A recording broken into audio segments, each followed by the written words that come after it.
बंगाल में इन्हें टीएमसी मारती है, यूपी में कहते हैं कि समाजवादी के कार्यकर्ता मार रहे हैं, राजस्थान में कहते हैं कांग्रेस के कार्यकर्ता मार रहे हैं, फिर उसके बाद में पंजाब में कहते हैं कांग्रेस के कार्यकर्ता मार रहे हैं, महाराष्ट्र में कह रहे हैं शिव सैनिक मार रहे हैं, वो गुंडे हमें मार रहे हैं, तमिलनाडु में कहते हैं डीएमके के मार रहे हैं, पंजाब में कहते हैं आईएनसी के मार रहे हैं। तो जब आपको जगह जगह से लतियाई रही है इस देश की जनता, तो वोट काहे मांगने जाते हैं भैया? आपने इतनी बुरी हालत कर दी कि आपने जीते जी तो लोगों को लाइन में लगाया ही, अब मरने के बाद भी लाइन में मरिए। जगह जगह सफर करेंगे, एयरपोर्ट बचेगा तभी तो हवाई जहाज में सफर करेंगे।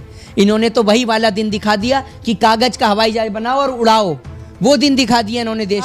केरल और तमिलनाडु में सबसे ज्यादा हिंदू रहते हैं, सबसे ज्यादा वहां पर हिंदुओं के मंदिर हैं, लेकिन वहां पर और वहां के रिजल्ट में क्या आया? वहां की जनता ने बीजेपी को सरासर नकार दिया, जबकि वहां तो सबसे ज्यादा हिंदुओं के मंदिर हैं। तो भैया जहां शिक्षित लोग हैं, जो शिक्षित लोग हैं, चाहे वो बंगाल हो, केरला हो, तमिलनाडु हो, वहां पर बीजेपी का हिंदू और मुस्लिम कार्ड कभी नहीं चलता। सरकार की औकात 300 रुपए का ट्रेन का टिकट देने की नहीं है, और ये 3 महीने का गरीब को राशन देगी। सिर्फ पागल बनाने का जुमला है देश की सरकार का। ये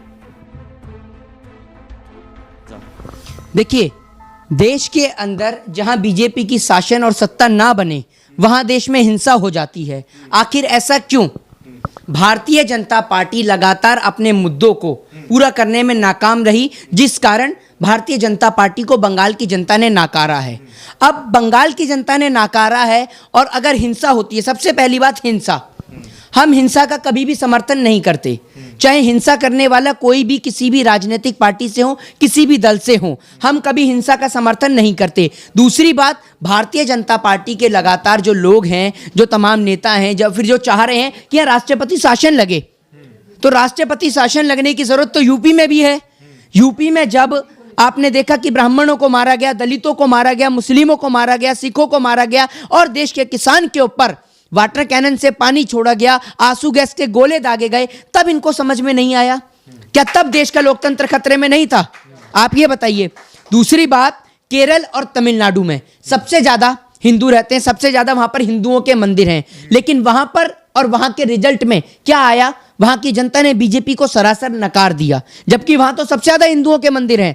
तो भैया जहां शिक्षित लोग हैं, जो शिक्षित लोग हैं, चाहे वो बंगाल हो, केरला हो, तमिलनाडु हो, वहां पर बीजेपी का हिंदू और मुस्लिम कार्ड कभी नहीं चलता है। और आप बात करते हैं हिंसा की, आप ये बताइए कि अगर बीजेपी यूपी में जीत जाती है तो कोई हिंसा नहीं होती है, बंगाल में बीजेपी जीत जाती है तो कोई हिंसा नहीं होती है, लेकिन जहां ये हार जाती है वहां हिंसा क्यों होती है? हिंसा क्यों होती है? क्या कानून व्यवस्था नहीं है? सब जगह कानून व्यवस्था है, लेकिन भारतीय जनता पार्टी की आदत खराब है। टीएमसी वाले तो ये आरोप लगा रहे हैं ना कि बीजेपी जो है अपने ही लोगों पर खुद हमला कर रही है, और आरोप जो है टीएमसी वाले पे लगा रहे हैं। ये भी कोई ज्यादा बड़ी बात नहीं है। इनके ट्विटर, इनके लगातार आईटी सेल वाले लोग क्या क्या छोड़ते रहते हैं। हिंसा का सारा श्रेय तो बीजेपी के आईटी सेल को जाता है। किस तरीके की बातें सोशल मीडिया पे ट्रेंड की जाती हैं, सोशल मीडिया पे कहा जाए तो लोगों की एकता की बात की जाए, भारत देश को जोड़ने की बात की जाए कि भारत के लोगों को कैसे एक किया जाए, लेकिन ये बात करते हैं भारत देश को तोड़ने की। तो हिंसा की वजह कौन है ये पूरा देश जानता है। अच्छा, ये क्या नाम है, ये आरोप भी लग रहा है कि मतलब जगह जगह पर जो टीएमसी के लोग हैं, टीएमसी के कार्यकर्ता, वो भारतीय जनता पार्टी कार्यकर्ताओं की पिटाई कर रहे हैं। बंगाल में इन्हें टीएमसी मारती है, यूपी में कहते हैं कि समाजवादी के कार्यकर्ता मार रहे हैं, राजस्थान में कहते हैं कांग्रेस के कार्यकर्ता मार रहे हैं, फिर उसके बाद में पंजाब में कहते हैं कांग्रेस के कार्यकर्ता मार रहे हैं, महाराष्ट्र में कह रहे हैं शिव सैनिक मार रहे हैं, वो गुंडे हमें मार रहे हैं, तमिलनाडु में कहते हैं डीएमके के मार रहे हैं, पंजाब में कहते हैं आईएनसी के मार रहे हैं। तो जब आपको जगह जगह से लतियाई रही है इस देश की जनता, तो वोट काहे मांगने जाते हैं भैया? जब जनता स्वीकार कर रही है तो क्यों जा रहे हैं वहां पर? आप बताइए ना। दंगे की असली वजह तो आप लोग हैं। किसान ने आपके साथ क्या कहा था? किसान तो शांतिपूर्ण तरीके से दिल्ली आ रहा था, हैं? तब आपने उसके ऊपर वाटर कैनन से पानी छुड़वाया, आंसू गैस के गोले दगवाए, तब आपको याद नहीं आया? तब आप भूल गए थे। आज आपको याद आ रहा है हिंसा हो रही है। तो हिंसा का हम कड़े और पुरजोर शब्दों में विरोध करते हैं। हिंसा में मरने वाले लोग, चाहे वो बीजेपी के हों, तृणमूल कांग्रेस के हों, आईएसएफ के हों, या किसी भी राजनीतिक दल के हों, हिंसा में अगर वो मरते हैं तो हमें उनके और उनके परिवार को लेकर सांत्वना है, दुख है। हम हिंसा का कड़े शब्दों में विरोध करते हैं, और हम कहते हैं कि हिंसा करने वाले लोगों के खिलाफ कानूनन कार्रवाई होनी चाहिए और उन्हें जेल में बंद किया जाना चाहिए। लेकिन हिंसा कर कौन रहा है? अब तो टीएमसी की सरकार बन गई, तो वो लोग हिंसा क्यों करेंगे? बताइए ना। बदला हिंसा होती, बदला ले काय का बदला ले रहे हैं? काय का बदला ले रहे हैं? सरकार बन गई, बात खत्म। काय बात का बदला? कोई उनकी पैतृक संपत्ति को हड़पा है क्या? किस बात का बदला? और बीजेपी के जो तमाम नेता प्रोटेस्ट प्रदर्शन करने में लगे हुए हैं, उन्हें यह समझाए देश की जनता ऑक्सीजन से त्रस्त है, बेड के लिए त्रस्त है, मर रही है, गिड़गिड़ा रही है, और इनके नेताओं को कोई रद्दी भर फर्क नहीं पड़ता। आज चुनाव खत्म बंगाल का, ममता बनर्जी ने शपथ भी ले ली, लेकिन प्रधानमंत्री मोदी जी अभी तक चुप हैं। जाइए अस्पतालों के बाहर, और जितने बीजेपी के कार्यकर्ता हैं, किसी भी अस्पताल के बाहर अगर आप में दम है तो एक बार कहकर दिखा दीजिए, हर हर मोदी, घर घर मोदी। आपको पता चल जाएगा कि आपने कितना काम करा है। आज चिल्ला रहे हैं, लोगों की चीख से डरिए। कम से कम आपने इतनी बुरी हालत कर दी कि आपने जीते जी तो लोगों को लाइन में लगाया ही, अब मरने के बाद भी लाइन में मरिए। जगह जगह जो है लॉकडाउन लगाया जा रहा है, तो क्या इससे कोरोना रुक सकता है या खत्म हो सकता है? बेशक लगाइए लॉकडाउन, कोई आपत्ति नहीं है लॉकडाउन से। हमें 3 महीने का क्या, 300 साल का लॉकडाउन लगाइए, हमें कोई आपत्ति नहीं। अगर आप 3 महीने का लॉकडाउन लगाते हैं तो देश की गरीब जनता के घर में 3 महीने का राशन भरिए, 3 महीने का बिजली पानी का बिल माफ करिए, 3 महीने के लिए उनके बैंक के लोन को माफ करिए, 3 महीने उनके बच्चों की स्कूल फीस को माफ करिए। है आपके पास इतना दम? अगर सरकार के पास इतना दम है कि वो लोगों के लिए इतना कुछ करे, तो हम पागल हैं जो लॉकडाउन में मरने के लिए बाहर सड़कों पे बाहर निकलेंगे? सरकार की औकात 300 रुपए का ट्रेन का टिकट देने की नहीं है, और ये 3 महीने का गरीब को राशन देगी। सिर्फ पागल बनाने का जुमला है देश की सरकार का ये।